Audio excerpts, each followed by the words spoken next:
Hey, beautiful souls. As the days get shorter and the air gets cooler, are you feeling the shift?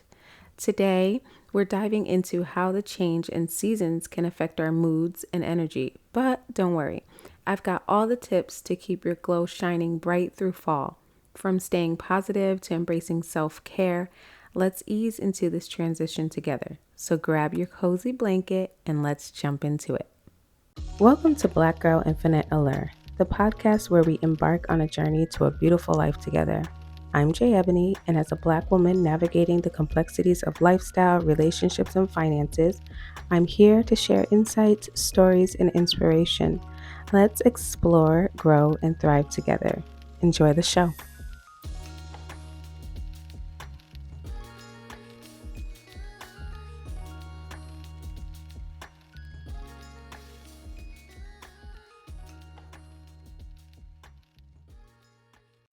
Hello and welcome back to the Black Girl Infinite Allure podcast. I am your host, Jay Ebony. I am so happy that you are joining me, and I thank and appreciate each and every one of you for tuning in. I hope you're enjoying the podcast. If our episodes have inspired you or added value to your life, I have a small favor to ask. Please subscribe, follow, like, share, rate, and review the podcast. Your support is crucial in helping us grow and spread the word. If Black Girl Infinite Allure has made a positive impact on you, the best way to give back is through word of mouth. Sharing our podcast with others not only helps us reach a wider audience, but also helps others discover the content that you've found meaningful. Remember, rating and reviewing our podcast makes a big difference too, as it helps others find us more easily. Thank you so much for your continued support and for being a part of this journey. So, hey y'all, I hope everybody is having a great week. Um, whew, welcome back. I hope you all are doing well. Um, I want to know how everyone is feeling now that the kids are back to school. The nights and the mornings are getting cooler. You already know what it is. This week was fairly quiet and busy at the same damn time. I worked, the kids had school. My oldest son got sick and had to be picked up one day. It's been fun. But the cooler months are coming and COVID is coming right along with it because what the hell? But I'm still thankful we're all alive and healthy. The Big E just started back up. For those of you that do not know, the Big E is a big time annual fair that is held in Springfield, Mass. I specifically go for the fried jelly beans and other food every year, and everyone's like, "What the hell are the fried jelly beans?" You just have to try it. It's so good. It's almost like these fried dough pockets, but with or fried doughs with little pockets of melted jelly beans. Like, I don't know, it's like little pockets of flavor. It's good. I don't know. But you got to try it. Don't knock it until you try it. Um, but people be walking around with these big ass turkey legs and baked potatoes looking good as hell. I can't wait to go. I try to go every year and sometimes every other year, but I've been doing this since I was a teenager. They usually have a celebrity appearance one of the weekends. I think last year it was Nelly that was there. I was going to go, but didn't end up going. Fun fact, when I was there in the ninth grade, Destiny's Child was there when they first hopped on the scene. It was so full and I was mad I couldn't get in, but I was right outside the gate. I was so close. That's probably the closest I'll ever be to Beyonce. But I still have the Destiny's Child dollar bills that they gave out. This was in like 2000. But yeah, I'm probably going at the end of September because I usually go the last weekend. A really good friend of mine who also happens to be a phenomenal author named Sarah Crown and so much more had a book signing very close to me in Warwick, Rhode Island. And this was for her new book. We met each other some years ago while working in the same courthouse in Connecticut, and she is truly an amazing person. So, two of my kids and I went, and they met her as well. She gave me a big hug, and we were so happy to see each other. And she signed my book. So, thank you, Sarah. I will be talking about the book later on in the show since I just finished it. So stay tuned for that. It's called All These Threads of Time. And that's it for me.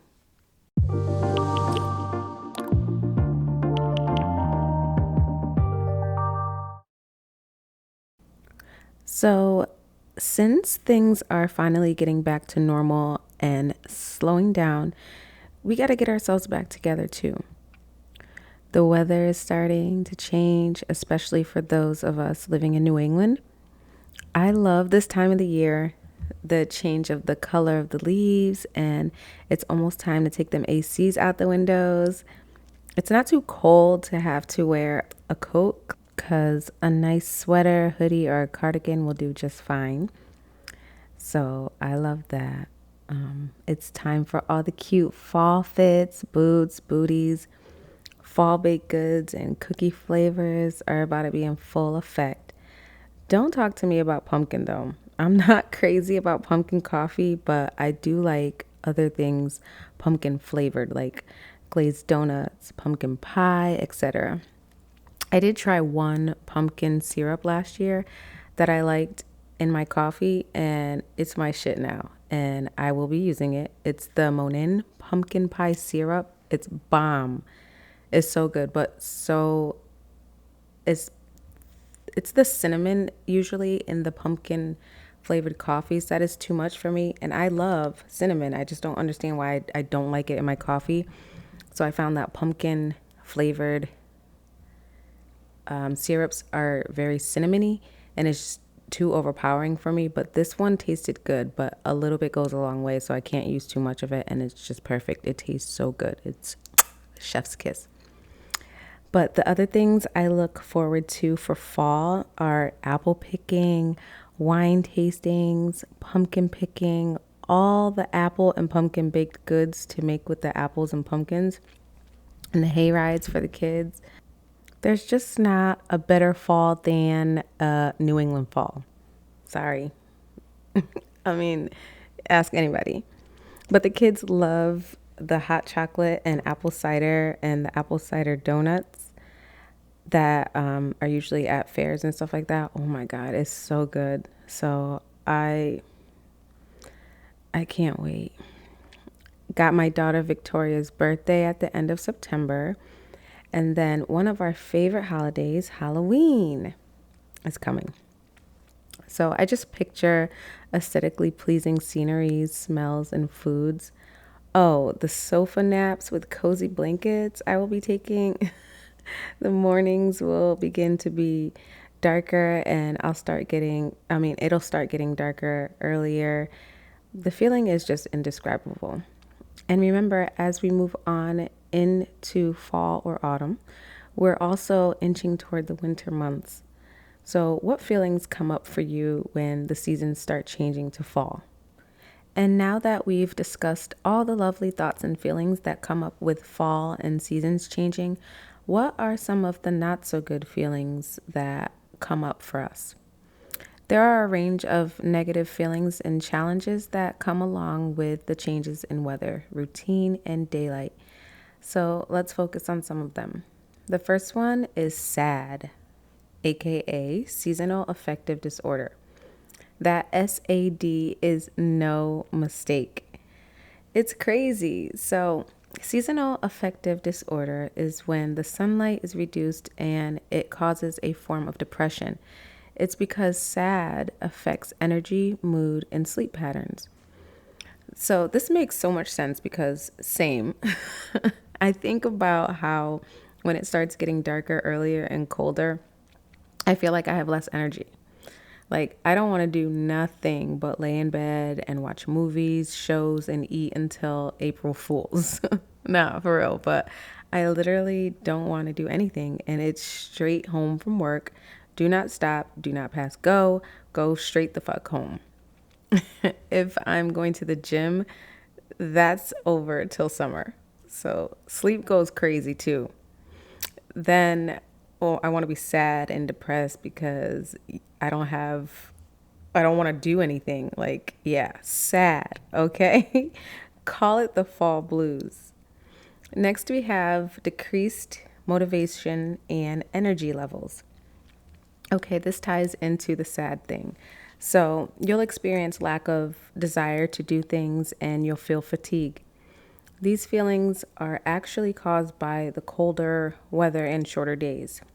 This makes sense because that sunlight really gives us that energy we need. So, when our days are shorter and it's colder, our body probably wants that rest, a hibernation of sorts. Third, we have irritability or mood swings. Our hormones are affected by the shift in seasons, and shit, that causes emotional instability and irritability.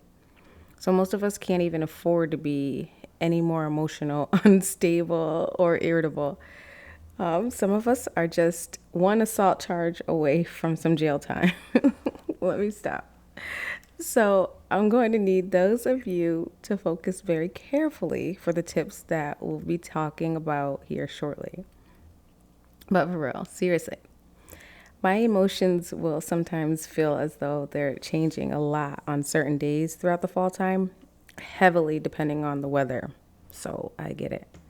In fourth place, we have loneliness or isolation. Most of us know very well about and have experienced loneliness and or isolation. Remember when everyone used to call this the cuffing season?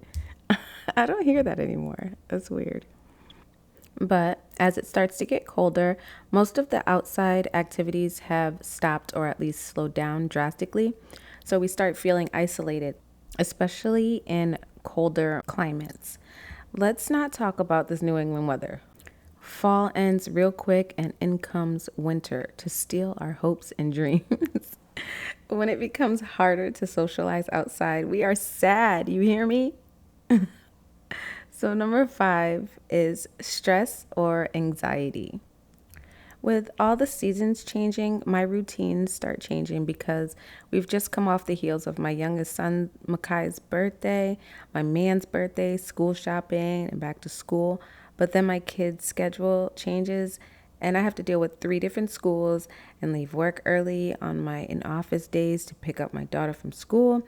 And then I get a call to pick up my kid after I just got to work because he threw up all over somewhere in school. Sorry, y'all. I'm already stressed thinking about it, but that's how it is. Needless to say, changes in work and school around these times absolutely cause more stress and anxiety. Not to mention, the upcoming holiday season alone is enough to drive me crazy, especially by October. Six is sleep disruptions. Woo! When our internal clocks are messed with, our sleep is disrupted. The sunlight changes and routine changes make it harder to get restful sleep because it's hard to stay consistent. You already know. Seven, unhealthy eating habits and or weight gain. Most, if not all of us, are familiar with this, so we know exactly what it is. We start getting real comfy and cozy with laying up and eating all the good food. We're not being as active, so we may experience weight gain. With fall, we get that urge to consume more heavy and comforting foods. Tastes yummy though. And that's what matters. But we don't like the unwanted weight in our tummy. No, no. And lastly, we have allergies or dry skin. You already know that air getting drier and colder can cause skin issues. The reason for this is because many times mold and fallen leaves can cause seasonal allergies to flare up, which I never knew the causes before. My skin gets dry as hell and I don't like it. So, what can we do, guys? I have just the list of lovely tips to help cope and manage these fall woes. So, let's start with SAD. Y'all remember this from earlier. It means seasonal affective disorder. And to help cope, you can use light therapy, such as a sad lamp, which helps mimic natural sunlight to help with the seasonal depression. Y'all, I've never even heard of this before. I actually had to look it up, and they have some cute ass lights. I seen some on Amazon. I think I'm about to get one. I want to get one for like the main living area, like the living room, and then one for my bedroom. But I am definitely going to invest in one because I love me some sunlight. The first thing I do when I wake up is open all the blinds. Like, I need light. I will feel depressed without it. Spending time outside, like in the mornings, can help a lot as well. And it seems that the warmer times of the day is in the mornings anyway, so before it gets dark is better. So, which goes into the next part. Try to plan your activities during the day so you can soak up the natural light as much as you can. So, go for walks, coffee breaks, whatever. That's one I need to do more of because once it starts getting darker and colder, I put all that shit on hold and I need to stop it. Y'all do it with me, please. Now we want to also create some ease. We can do this by adding bright, warmer lighting to uplift your mood. So don't forget to open curtains, like I mentioned before. Next, to combat decreased motivation and energy levels, cope by starting with a little bit of movement at a time. Do this daily by incorporating something like yoga or a quick walk or stretching. We got to just move our bodies. My problem is this, and making a habit out of moving my body instead of making a habit out of being lazy. Like, I got to get back into it. It's so hard. It's so hard to get back into it than it is to keep going once you already are into it. So that's that. Something I would have to then later try and get out of before summer gets back around. So just keep at it. It's so hard. But it is suggested to plan activities in short bursts throughout the day. And this will make it easier to stay consistent. And the way to ease into preventing decreased motivation and energy levels is by celebrating the small victories of setting manageable goals and by avoiding overloading yourself with expectations. Not gonna lie, this is my problem most of the time, especially when it comes to being active. I always want to start back up right where I left off, and I want to be all of that right away. Then I'm not as strong as I was before because I'm trying to do a million workouts in one day and can't do them, I'm discouraged and then I quit. So I'm trying to get back on my shit now, and that's what I'm struggling with. So I promised myself to start slowly and stay active throughout fall and winter and all that. I'm trying to just start by getting on the stepper once a day, like 45 minutes. That's my goal. Like, after I'm done recording, I got to do it. But until it's time to add the other stuff, that's what I'm going to be doing. So just like I'm being cognizant of what I eat, my portions, and I plan to get much stricter and more intentional with what I eat as time goes on. So third, we got to combat irritability or mood swings. Dang, like, we don't have other things to worry about that already make us irritable and moody. We got to think about how the season changes make it worse for us too. Lord, when does it end? I'll tell you when. When we start taking the initiative to practice mindfulness. So deep breathing and meditation are ways to regulate those emotions we're feeling. And you know what else? We got to check in with ourselves and assess how we're feeling. Just like we would check in with a friend, a partner, or a family member, we need to be checking in with ourselves regularly too. You matter too. Make sure you're always making time for your self-care activities as well. Examples of things you can do to help process and channel your emotions are grounding activities such as creative hobbies, journaling, etc. I love me some journaling because I feel like my life is genuinely falling apart when I don't journal. Like, I'll be like, that's why shit ain't going right. You haven't been journaling for a few days and it's got you all frazzled. And don't let me forget about my gratitude journaling. I'd be like, so we're out here just being ungrateful, huh? Mm-hmm.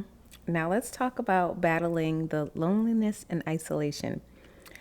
I feel like during these months, I feel more of the FOMO, fear of missing out, because I will be outside much less. So, with this, we got to pretend it's 2020 during the peak COVID times and we were stuck in the house involuntarily. We found ways to deal with the loneliness and isolation, I think, at least for the most part. How did we do that? We found creative ways to stay connected to family and friends. With all this technology, there is no reason to not be staying in touch virtually at the bare minimum. We can also hold in person gatherings where we can have fun indoor activities like crafting sessions, movie nights, themed dinners, etc. I want to do themed dinners. I love videos of that on TikTok. You can also join social groups, either online or in person. This will also keep you engaged regularly with other people. A cute idea is to set yourself up a little cozy corner in your house somewhere that you can reach out to loved ones and family and just relax to keep that sense of connection. Coping with stress or anxiety. When we're dealing with stress and anxiety, we got to do what works best for us, and it's going to be different for everyone. So you got to find out what works for you. So, a few things you can try as far as stress relief techniques are deep breathing, yoga, or creative expression such as painting, writing, etc. I have mentioned 4-7-8 breath work previously on this podcast, and I usually do that daily. Shoot, I might even try and do more of it each day, especially when I feel stressed or anxious. But I swear by writing as well. I've been journaling since I was a child. It just feels so important to me. One of these days, I want to dig up my journals from middle school. I want to see what 12-year-old Jennifer was stressing about. More ways to manage stress is to plan. Use an app or a planner to stay organized. Not gonna lie, it's actually sick how many calendars, notes apps, and lists I use to stay organized. I have to, and I love it. All my life, I was a planner girly, but when phones became more smart, see what I did there? No, when smartphones became more useful, I switched from paper planners to using my phone for everything, and I mean everything. I would fall apart without my organization. Now, if I could get my time management down pat, I'd be golden. We also have to learn to break larger tasks into smaller, more manageable steps. I try to do this when I'm feeling overwhelmed, especially when I have all the kids' laundry and mine to go through. I do it in little increments so as not to stress myself out more. Mind you, I don't even have to do laundry. I have a laundry service that picks it up, washes, and dries it, and then drops it off folded neatly. I just have to hand it off to the boys to put theirs away. I put away my 7-year-old daughter's, mine, and the household stuff like bedding, towels, etc. I want to add that we should delegate away things that we can. The laundry used to just be when I was too busy and overwhelmed. Then I decided that it was important enough for me to carve into my budget to do weekly. I can't remember the last time I physically washed clothes, and let me tell you, it's a relief. And lastly, to reduce stress and anxiety, we should be sure to take time to relax and be sure to not overcommit to things during this fall. We talked about overcommitting. Another fall woe we will combat is sleep disruption. As much as I hate hearing this, I'm going to say it and make y'all hear it now too. Limit screen time before bed. Don't shoot the messenger now. I didn't say it, they did. But they're right. I fall asleep too damn fast many times lately with the phone in my hand writing these very episodes. So I hope y'all appreciate it. But I have to be conscious to try and just put the phone down past a certain time and wind down. I'll be sleeping a second anyway. It will also help to incorporate some sort of calming bedtime routine that can consist of things like reading, meditation, and herbal tea. Reading at night will definitely put me straight to bed, so I should try it. But meditation and herbal tea is ideal for me. I'd love to make that a consistent routine. So lately, I've been trying to plug my phone up across the room so that I'm not looking at it, until I fall asleep. And usually if I'm up in bed, TV don't, no, that's not it. I will fall asleep. So I also needed it to help me get up physically in the morning because I have a hard time with that. So this makes me get up when the alarm is going off. And I had tea last night and I was out so quick. Circadian rhythm, I think that's how you say it. You ever heard of that? Me neither. According to Google, it's, quote, the physical, mental, and behavioral changes an organism experiences over a 24-hour cycle, unquote. So that rhythm is something we should be striving to regulate by keeping a consistent sleep schedule, even on the weekends. I've been trying to just wake up at 5 a.m. every day, even on the weekends, and my man thinks I'm crazy. I said, I've been fighting all my life to be a morning person. I'm going to get it one day. Right now, I wake up between 6 and 7, which is not good enough. I must get it right. But it makes sense. How are you going to consistently wake up Monday through Friday at one time and random times on the weekend and try to make it a habit? It's got to all be the same. So just like you want to make a calming bedtime, you should want to make your sleep environment equally as comfortable. Do this by trying things like room darkening shades, white noise machines, or a weighted blanket. I personally need I need the room to be somewhat cool because my body is a furnace when I'm sleeping. My man asked me if I was from hell and I was like, you're rude. But I have to be cool and sleep in certain fabrics. Otherwise, I will sweat an ungodly amount of sweat and be uncomfortable, not able to sit still. But I have to have my blankets up to my damn chinny chin chin to be comfortable. And this is my problem. I also have to have the room pitch black and complete silence. My kid thinks I'm a serial killer. If I fall asleep with the TV, cool, because my man is okay with it. But bet your ass I put that timer on. The TV always startles me awake, and I don't like that.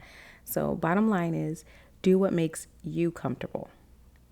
So how do we prevent unhealthy eating habits or weight gain? So let's not focus on overly restrictive diets. Rather, focus on nutrient-rich and balanced meals that contain seasonal fruits and vegetables.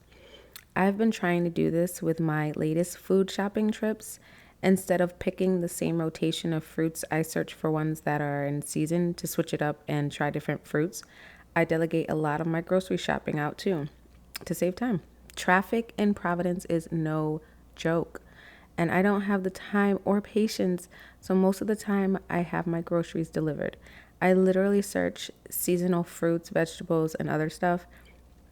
But this is the perfect time of the year for more stews, roasted vegetables, and soups. So I'm going to try to make more of that. I've never been a soup person, but lately I've been expanding my horizons. And I found great recipes that the kids like and I rotate. I also love a good chili. But when we prep these healthier meals, it helps to avoid impulse eating. Ease into this by allowing yourself to try or to have treats, but in moderation. I'm no fan of restricting myself, so I have to have things in moderation too. Sometimes I just want a little bite or a little taste of something, just a little bit. Try to find healthy comfort food alternatives to help satisfy those cravings. We can do it, y'all. Last but not least, them allergies or that dry skin. Use a humidifier in the home and be sure to apply lotions and oils daily.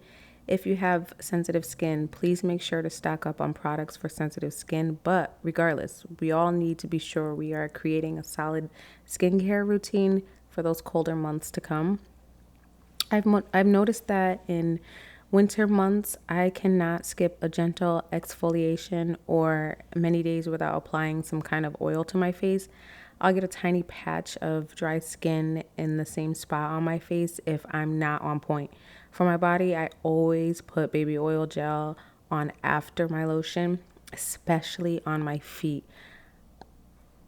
Also, I noticed that if you have dry feet, after you shower, you put that lotion and the baby oil gel on, and then they have those either microfiber or those socks that have the aloe in it. Put that on at night, and your feet will be so soft. Body butters are great too for allergies. Keep them damn windows closed during peak allergy season, or allergy days rather. And be sure to keep allergy relief products and saline sprays to manage those fall allergies. So that is all I have for today. I hope that you all found this episode to be helpful to assist you in your fall glow up.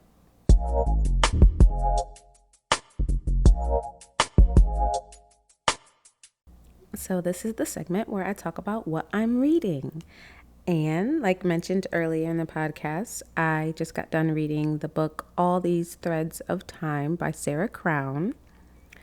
I started it August 8th and ended on September 14th, but here's the gag. It did not take that long. It didn't take me 31 days. Y'all know how busy I've been at the beginning of August with birthdays and the kids' schools and shopping, etc. I bought not only the physical book off Amazon, but then I bought the Kindle edition days later, and I started to have Alexa read it to me. So when I got the physical book, I read it, and then stuff got crazy, and I was like, I need to read this book. So I bought the Kindle and had Alexa read it to me. I couldn't get the time. I wanted to read it without interruptions, and I couldn't wait. I just couldn't wait. Y'all know that hack I've mentioned before about having Alexa read it? Yep, that's what I did. So I'll say I was able to listen pretty regularly when the kids went back to school. So I'll say September 3rd to the 15th, so 12 days. But on to the review. Oh my God, this book was so good. So it's about a teenager named Sylvie who is trying to catch a serial killer. That's all I'm going to say because we don't do spoilers over here. You got to go read it and tell me what you think. What I will say is that there are so many nostalgic references and that reminded me so much of when I was growing up. This took place in the 80s. The author mentioned TV shows and toys and things that, if you know, you know. I was reminiscing. I felt like I was in the book at so many points, and I was definitely engaged. There are twists and turns where I'm like, whoa, I didn't expect that. The plot is so good, and time travel is involved. Like, I was tapped all the way in. I feel like all that stuff is real because I be thinking like that. So it lined up. I liked it. I wish I had a book like that when I was younger too. It's definitely up my alley with the time travel and murder stuff. It's a 2-for-1. So you read it, your teens read it. Like, it's a really good book. The ending was totally unexpected, especially because I thought I had it all figured out, and it went where I didn't expect. I'm looking forward to reading more from Sarah. It was so good. I give it a 10 out of 10, period. Also, I want to say the character Sebastian reminds me of my 11-year-old son, Makai. I don't know why, he just did. I'm like, oh. And also, I will have a link to the book in the show notes.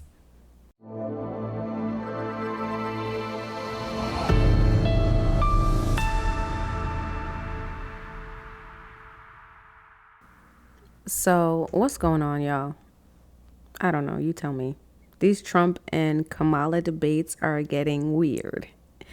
Trump was saying something about Haitians killing, like the Haitian immigrants killing and eating people's cats and dogs.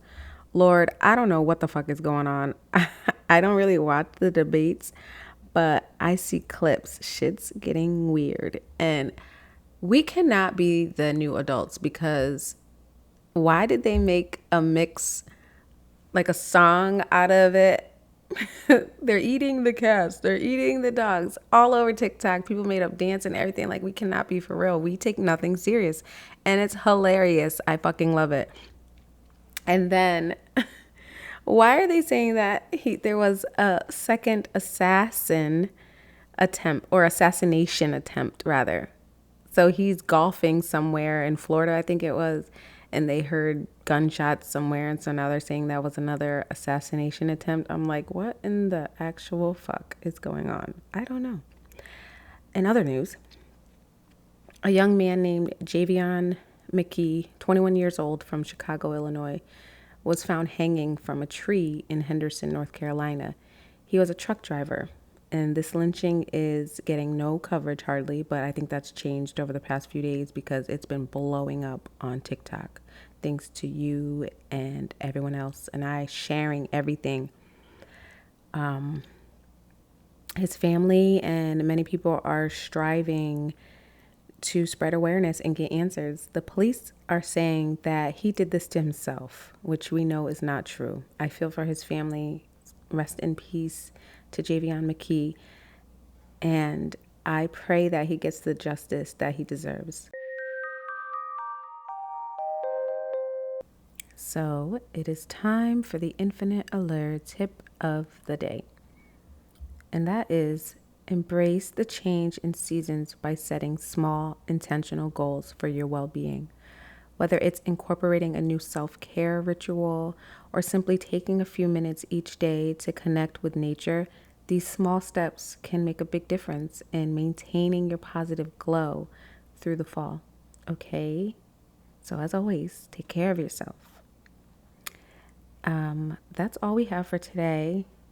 Next week's episode is about dopamine menus. You don't want to miss it. So stay well, be good, and take care of yourselves. If you've enjoyed this podcast, please take a moment to like, share, and leave a review. It greatly supports our growth. I'm dedicated to expanding our community of like-minded individuals who pursue boundless beauty in every aspect of life.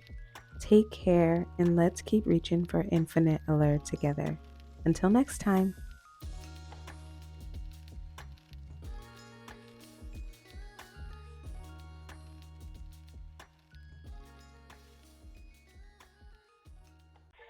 If you'd like to connect with me and join the Infinite Alert community, follow me on social media for updates, behind the scenes content, and more ways to explore boundless beauty in every facet of life. As of now, my social medias mainly consist of daily affirmations and updating you all with my blog and podcast information. You can check me out on my website, myinfiniteallure.com, or add me on Instagram and Facebook, both at Black Girl Infinite Allure Podcast, or follow me on TikTok at Black Girl Infinite Allure. For inquiries, collaborations, or to share your thoughts, email me at infiniteallurebyj@gmail.com. Thank you for listening and continuing to strive for all things Infinite Allure. And remember, I will also have this information in the description box.